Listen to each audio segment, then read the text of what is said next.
तो अब हम लोग पढ़ेंगे इसके अंदर जो हमारा आगे का पोर्शन है भाई सेंट्रियोल।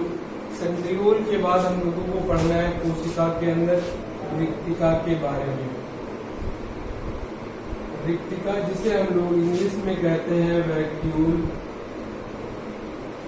तो रिक्तिका यानी वैक्यूल को हम लोगों को पढ़ना है। अब रिक्तिका और वैक्यूल में क्या पढ़ना है कि रिक्तिका जो है प्लांट में पाई जाती है, प्रेजेंट होती है, जबकि एनिमल के अंदर या तो ये एब्सेंट होती है या ही बहुत ही छोटी होती है, स्मॉल और टेम्परेरी होती है। अब इस रिक्तिका होती कैसी ये देखते हैं। तो रिक्तिका जो है मान लीजिए ये हो गई रिक्तिका। अब इस रिक्तिका के अंदर जो हमारा होता है रिक्तिका, ये रिक्तिका कोशिका का जो है 90% भाग कवर करती है। 90% भाग क्या करती है भाई कोशिका का 90% भाग कवर करती है। और जो इसकी बाहर की ओर झिल्ली होती है इसे कहते हैं हम लोग टोनोप्लास्ट। इसे टोनोप्लास्ट कहा जाता है।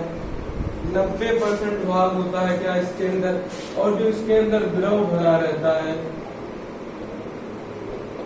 इसे कहते हैं हम लोग सेल सेल। और जब ये 90% का मतलब है कोशिका का 90% भाग ये जब कवर करेगी तो ये जो है इतनी बड़ी होती है कि कोशिका का 90% भाग कवर कर लेती है। तो इससे जो हमारे केंद्रक होता है, केंद्रक और कोशिकांग,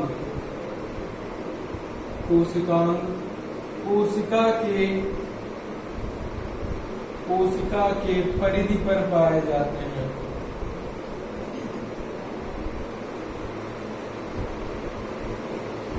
अब ये रसधानी जो हमारी रिक्तिका होती है इसका कार्य क्या होता है, ये बहुत सारे फूड को, सब्जी पदार्थ को अपने अंदर संग्रहित करने का कार्य करती है।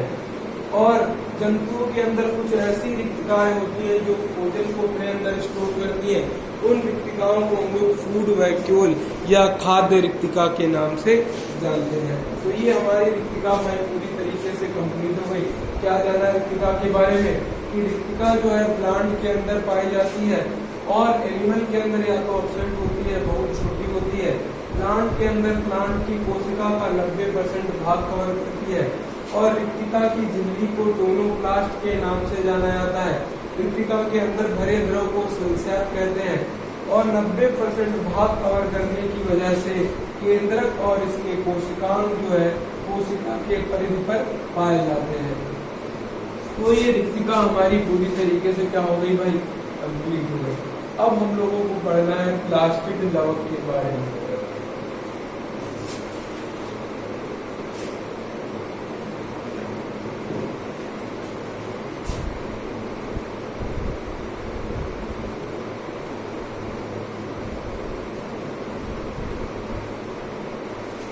प्लास्टिड लवक होता क्या है, एक एक करके सभी बातें इसकी जानेंगे। लवक जो है केवल और केवल पादप में पाया जाता है। और लवक होते हैं 3 प्रकार के। कितने प्रकार के? 3 प्रकार के। सबसे पहले एक होता है हमारा रंगीन, फिर दूसरे नंबर पर होता है रंगहीन, और तीसरे नंबर पर होता है हरा। जो रंगीन होता है उसे हम लोग कहते हैं क्रोमोप्लास्ट। जो रंगीन होता है उसे कहते हैं ल्यूकोप्लास्ट। और जो हरा होता है इसे कहते हैं क्लोरोप्लास्ट को हिंदी में कहा जाता है हरित लवक। ल्यूकोप्लास्ट को हिंदी में कहा जाता है अवर्णी लवक। और क्रोमोप्लास्ट को कहा जाता है हिंदी में वर्णी लवक। अच्छा, अवर्णी के अंदर हमारे जो होते हैं वर्णक नहीं पाए जाते हैं। और इसके अंदर सबसे ज्यादा क्लोरोफिल होता है, क्लोरोफिल नाम का पिगमेंट। और क्लोरोफिल नाम का पिगमेंट प्रकाश की सहायता से प्रकाश संश्लेषण की क्रिया के द्वारा हरित लवक में भोजन बनाने की क्रिया करता है। इसमें कौन सी होती है रिएक्शन भाई? फोटोसिंथेसिस, और जिसे कहा जाता है प्रकाश संश्लेषण। तो प्रकाश संश्लेषण की क्रिया हरित लवक के अंदर होती है, ल्यूकोप्लास्ट अवर्णी लवक। अब इसके अंदर वर्णक का अभाव होता है, वर्णक पाए नहीं जाते हैं, इसलिए अवर्णी लवक के जो है 3 प्रकार के अवर्णी लवक पाए जाते हैं। कौन कौन से? 3 प्रकार के अवर्णी लवक होते हैं। एक अवर्णी लवक होता है जो कार्बोहाइड्रेट को संग्रहित करता है। दूसरा होता है हमारा जो प्रोटीन को संग्रहित करता है। दूसरे नंबर पर क्या होता है? प्रोटीन को संग्रहित करता है। और तीसरे नंबर वाला जो लवक होता है ये कार्बोहाइड्रेट, प्रोटीन और ये लिपिड का संग्रहित करता है। जो कार्बोहाइड्रेट को स्टोर करता है उसे कहते हैं एमाइलोप्लास्ट। जो प्रोटीन का संग्रहित करता है उसे कहते हैं प्रोटियोप्लास्ट। जो लिपिड का संग्रहण करता है उसे कहते हैं इलाइयोप्लास्ट। तो इस तरीके से अवर्णी लवक के भी कितने प्रकार होते हैं? 3 प्रकार के।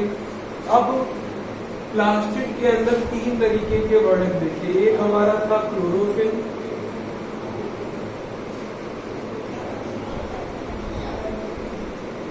कैरोटीनॉइड्स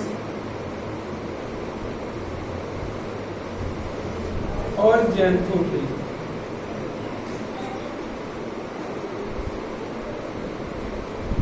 क्लोरोफिल का तो काम होता है प्रकाश संश्लेषण में, और जो कैरोटीनॉइड्स और ज़ैंथोफिल होते हैं ये रंग का प्रदान, हरा, पीला, नीला आदि रंग को प्रदान करते हैं। तो लवक मुख्यतः 3 प्रकार के होते हैं। लवक केवल और केवल पादप कोशिका के अंदर पाए जाते हैं, और ऐसे लवक जो रंगीन होते हैं उन्हें क्रोमोप्लास्ट वर्णी लवक कहा जाता है, और ऐसे लवक जो रंगीन होते हैं उन्हें ल्यूकोप्लास्ट या अवर्णी लवक कहा जाता है। और ऐसे लवक जो हरे रंग के होते हैं जिनमें क्लोरोफिल नाम का पिगमेंट वर्णक पाया जाता है उन्हें हम लोग क्लोरोप्लास्ट हरित लवक कहते हैं। अवर्णी लवक में किसी प्रकार का वर्णक नहीं पाया जाता है, इसलिए रंगहीन यानी अवर्णी लवक भोजन को स्टोर करने का कार्य करता है। जो कार्बोहाइड्रेट को स्टोर करता है उसे एमाइलोप्लास्ट, जो प्रोटीन का स्टोर करता है उसे प्रोटियोप्लास्ट, जो लिपिड का स्टोरेज करता है उसे इलाइलोप्लास्ट कहते हैं। और प्लास्टिड के अंदर क्लोरोफिल के अलावा कैरोटीनॉइड्स और ज़ैंथोफिल नाम के और दूसरे पिगमेंट या वर्णक पाए जाते हैं।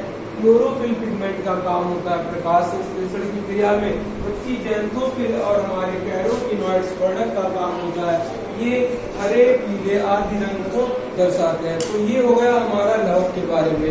अब अगली वीडियो के अंदर हम लोग ये जानेंगे कि जो हमारा लवक है, हरित लवक की संरचना कैसी होती है और किस तरीके से दिखाई पड़ता है। तो आगे की बात हम लोग पढ़ेंगे अब किसमें भाई? अगले वीडियो के अंदर। तो ये हो गया हमारा पूरे तरीके से। अब रंगीन में कौन कौन से रंग का हो सकता है? पीले, नीले, हरे रंग को छोड़कर जो फूलों का पीला या नीला किसी भी प्रकार का रंग होता है वो हमारा अवर्णी लवक के कारण होता है। तो इस प्रकार से हमारे सभी वर्णक हम लोगों ने पढ़ लिए। अब क्या करेंगे? अब हम लोग अगले वीडियो के अंदर हरित लवक की संरचना को पढ़ेंगे। तो आज के लिए इतना ही रखते हैं फिलहाल। अब मिलेंगे हम लोग अगली वीडियो के अंदर। तो आप लोग क्या करना है, जितनी भी पीडीएफ आपको मिल रही आप लोग उस पीडीएफ के माध्यम से इसको भाई लिखते रहिए, अपने फेयर कॉपी पे इसको लिखते रहिए। तो चलिए आज के लिए इतना ही रखते हैं। Thank you so much.